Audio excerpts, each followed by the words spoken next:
What's up, guys? I'm going to be going over an argument today that has existed for about 700 or 800 years. So the popularizer of this argument is none other than Thomas Aquinas. I'll be making a short series on some of his arguments that he used in his day, called the 5 ways to prove the existence of God. Today it's easier to use words like evidence instead of proof, because it's hard to demonstrate on absolutes a lot of the things that exist in these kinds of philosophical arguments and debates and whatnot. Think of something like other minds, as Alvin Plantinga tried to argue. Aquinas was building off of already existing philosophers like Aristotle, who was existing around 384 to 322 BC. The argument I'll be going over today is called the argument from motion, which was his first argument he tried to use to prove God existed. He uses thoughts from Aristotle's observation that each thing in the universe that moves is moved by something else. It is then argued you can't have an infinite number of movers, so there must be an unmoved mover, in short. To understand this argument, I'll briefly go over just a few terms before setting all of the premises to get to what we conclude, and whether or not we find this argument convincing to show that God does exist. There are different kinds of motion. There is something called local motion, which is like moving a desk from A to B. Then there is also qualitative motion, which is like when you lose something or you gain something. An example people give for this would be something like someone losing weight or gaining weight. This would be qualitative. This argument can be used for either of the ones that we're talking about here, qualitative or local, but I'm going to be specifically going off of the local motion, just so I can set up the premises in a specific way at the very end of this.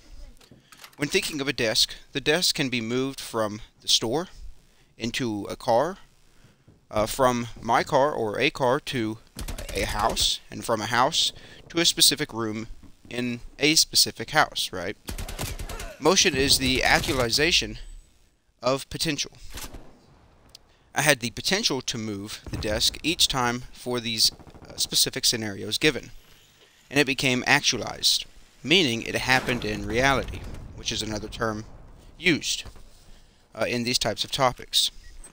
The movement of the desk cannot be the desk itself, so there must be a cause for the desk moving. There was a mover of the desk. Now perhaps there was a dolly that someone used to move it to the specific room or location. It's the power to act as a mover, but it's not the moving power itself, as in the dolly. So the mover would need to be pure actuality, meaning pure acting power. Since the amount of movers cannot go on forever, there must be an eternal, unmoved mover, as Aquinas has put forth. So let's run over a few of the argument and its full premises, and see how everybody thinks about it. So it goes like this. Premise 1. At every moment something is in motion, it must have its potential concurrently actualized by some actualizer, or mover, or outside itself. Premise 2. The desk is in motion. Conclusion 1. Therefore, at every moment the desk is in motion, it must have its potential concurrently actualized by some mover outside itself. Let's call this mover 1. Premise 3. Mover 1 is either going to have its act of being a mover of itself by virtue of its own existence, in which case it doesn't have to derive its act of being a mover or not. Premise 4. If mover 1 has its acts of being a mover of itself, and thus has it in a non-derived way, and is purely actual, then we could call this such first mover God. Premise 5. If mover 1 doesn't have its act of being a mover of itself, then it must receive that act of being a mover from a mover outside of itself. Call that mover 2. 6. The series of movers that accounts for for the desk's motion at every moment.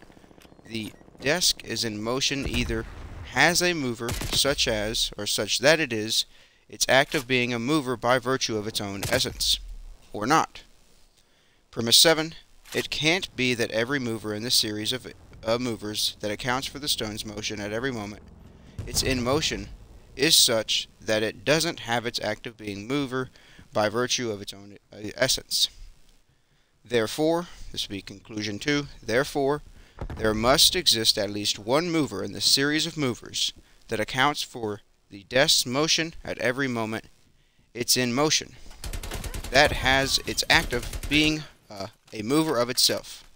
Whether that mover is immediately moving of the desk's motion, mover 1, or a remote primary mover in a series of movers that act simultaneously to account for why the desk is in motion rather than not. So that's how you would set this argument up in all of its premises. It's quite long, but it's an interesting one nonetheless. That's why I went over some of these other terms and ideas first to show that this can be breaking down even easier. It's just as simple. You don't even have to use a desk. You can use anything that could be thought about on contingent terms, you know. Looking at like the Catholic website, they use an example of a stone, which is a perfectly fine example too. You know, potential to move a stone from your left foot or to your right foot, and then you can move this, and the stone could have been moved by something else sometime in the finite past, by some other agent, maybe another human, maybe a wild boar, or who knows. That's the interesting idea of this, is you can have many types of movers, not just one singular one, and then this thing can continue to be moved, but you can't have an infinite number of movers throughout the history of all time. So then the conclusion would then follow that there must be an unmoved mover, a mover that is transcendent from all of the other movers that caused the first move. And the unmoved mover itself would have to be uncaused and pre-existent, and all of these types of things. And you can then argue this from other types of arguments and put them together. Some like to use the Kalam argument, the Kalam cosmological argument, with the argument from motion. I'm not necessarily doing that today, but I do find that interesting. But we will definitely be, I'll be going over some of the other arguments put forth by Aquinas of his day, and how people have kind of continued to articulate them even to this day. They're not the most popular ones. You don't see them on a popular level at all, as you mainly see some of the highest arguments are William Lane Craig's Kalam, and you see a lot of the moral arguments, teleological arguments, which I think are some of the easiest ones to grasp and to tell people at a short-term level.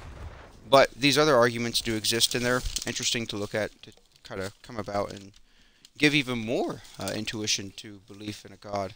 So let me know what you guys think of this argument down below. And like I said, I'm going to continue to go over some of Aquinas' other ideas and people of his day.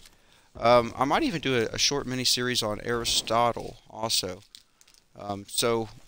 Because his, like I said, was in 300 BC, so his arguments are even further back than that. So it's very cool to see the thought processes of people changing in time over history, to see how they argued for the existence of a God.